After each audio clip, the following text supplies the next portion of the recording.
Good morning, good afternoon, or good evening, whatever time it is, wherever you are. Welcome once more to another video podcast of Alexandra Mayers Live. If you follow my Twitter on @AlexMayersLive, over the past 48 hours or so, you may have been surprised in regards to some things I tweeted. I got a bit personal there. I don't regret it, because I'm a human being. I'm not a character. What I share with you, what I've shared with all of you over the past few years, is my actual life. So, give me a break. Also keep in mind, and I'm admitting this, I'm a recovering alcoholic. And I'm not ashamed of that, because I am a recovering alcoholic, and I will be a recovering alcoholic my entire life. As of September 26th, 2019, that's when I changed my life, and it has been so hard, but I'm doing it, and I'm actually very surprised that I've gotten as far as I have, because I'm not really getting any support. Not much at all. Not on the home front, not when it comes to people around me, not when it comes to people who I've gotten to know remotely from a distance, who really should have been more supportive, but who in actuality, it seems, have tried to sabotage my efforts. But it's all okay, because I'm getting through it. I'm okay.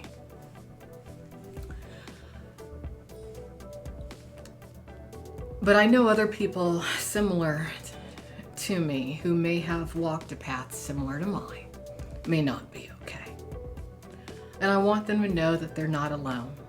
Over the next few weeks, months, however long it takes, I want to talk specifically about the element of mental illness within the adult entertainment industry. Those of you who have followed me for years, you know that I have examined and talked about, provided commentary on, provided news on, researched independently, investigated independently the adult entertainment industry via my personal blogs, via pornnewstoday.com, via YouTube, whatever. And you know that there have been things that I have not been able to quite wrap my mind around because they seemed illogical to me. I couldn't understand certain behavior I was witnessing. And you know why I couldn't understand it? Because it wasn't logical. What I've been looking at over the past few years is a mental illness epidemic within the adult entertainment industry. There are experts out there, people who are psychiatrists, psychologists, whatever, who could have brought this more to light to the general populace, but I think that there's an active effort to suppress some of the things, some of the observations, thoughts, ideas, news that I'm going to bring to some of you out there in the general public when it comes to that mental illness epidemic within the adult entertainment industry. And I'll tell you why I think that suppression is taking place. I think it's because the powers that be that control the adult entertainment industry have found it is far easier to control a mentally ill individual, to enslave them, than somebody who might have issues, but who overall is mentally healthy. I'd say I'm the latter.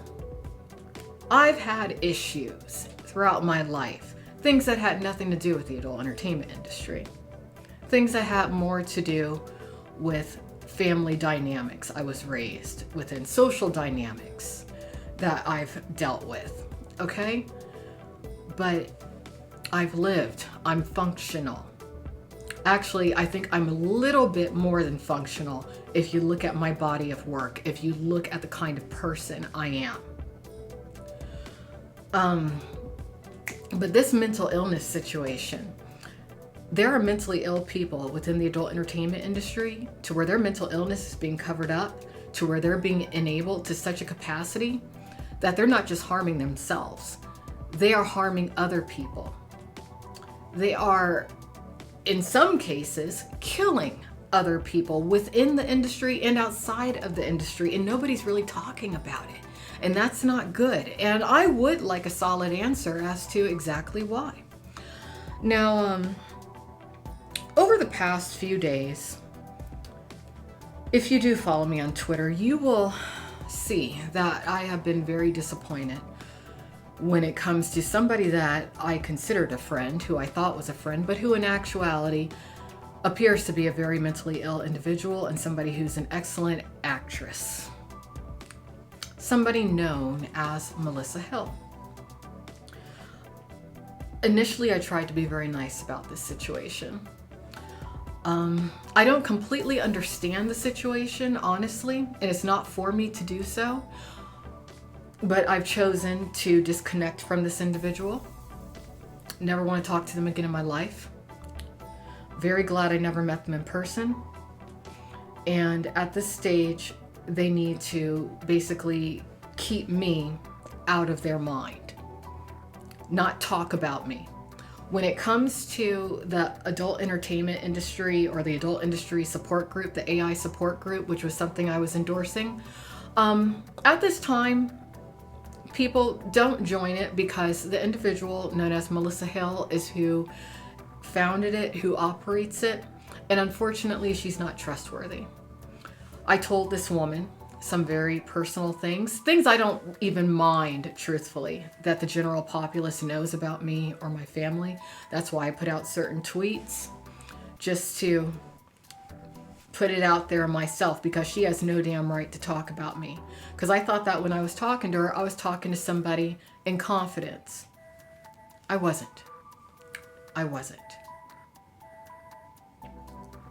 And that's not someone who should be running any goddamn support group.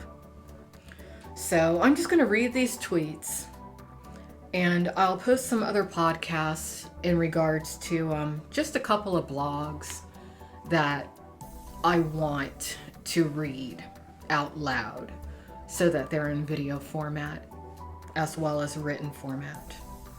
So here are the tweets I posted, and this is 6 days ago. And in these tweets, I do say, because this is how I felt at the time, I felt that, hey, this woman known as Melissa Hill, overall, she's a good person, just suffering from some mental illness.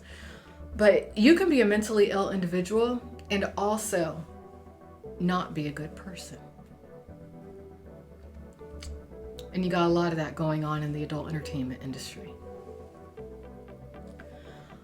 I was going to keep this quiet, but sometimes things just are as they are. And I have never been one for secrets.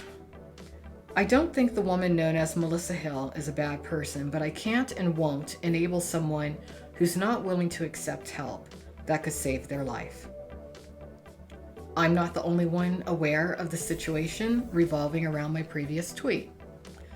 The situation is not funny. It's very real. And the woman known as Melissa Hill is not the only one linked to the pornography industry who needs serious help. It's apparent that Donald Sion does, as do countless other active and retired porn stars. Many of us annoying adult industry bloggers have noticed the porn industry's mental illness epidemic. Myself, Luke Ford, Gene Ross, etc. Why do you think so many porn stars commit suicide? Undiagnosed mental illness. The reality is the adult entertainment industry thrives on mentally ill individuals. That's why there will never be a test administered to new talent to see if they're mentally ill or not. Mentally ill people will never be banned from pornography. The only problem is what to do with the mentally ill performers whose shelf life has expired. In the past, such people just faded away. But now, due to the easy accessibility of the internet, we're seeing who they are and their steady deterioration. Such people have become a liability to the industry. There are theoretical solutions that would work for people like the woman known as Melissa Hill and the man known as Donnie Long. But it would take people who genuinely care, plus substantial funding And unfortunately, such people and funding does not exist. Here and there, people do offer to help such people. A woman named Connie did in regards to the woman who calls herself Melissa Hill, but Melissa declined the help. She is a 50-year-old woman, so no one can make her do a thing. She is also surrounded by males who will readily enable her until the day she dies. And for the record, I equate any man who knowingly exploits sexually a mentally ill woman to a rapist. I personally don't feel that a person who is mentally ill can consent to performing in the pornography industry. So now you all know a bit more of the truth. I'll continue to blog, bring awareness to things. I'll even try to find a bit of comedy in it all. But just keep in mind, I know what I'm talking about. I've been sober since September 26, 2019, and I'm not out to make friends. No. I'm not out to make friends because it's taken me a long time to become my own best friend, to respect myself, to love myself, to want to take proper care of myself. Part of why I'm as hurt as I am when it comes to this Melissa Hill individual, or woman who wants to call herself Melissa Hill, is because I trusted her.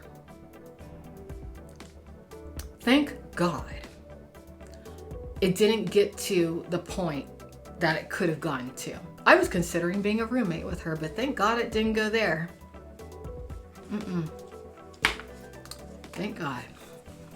So that's about it for this podcast. Look for some others today in regards to some very important commentary that needs to be put in video form.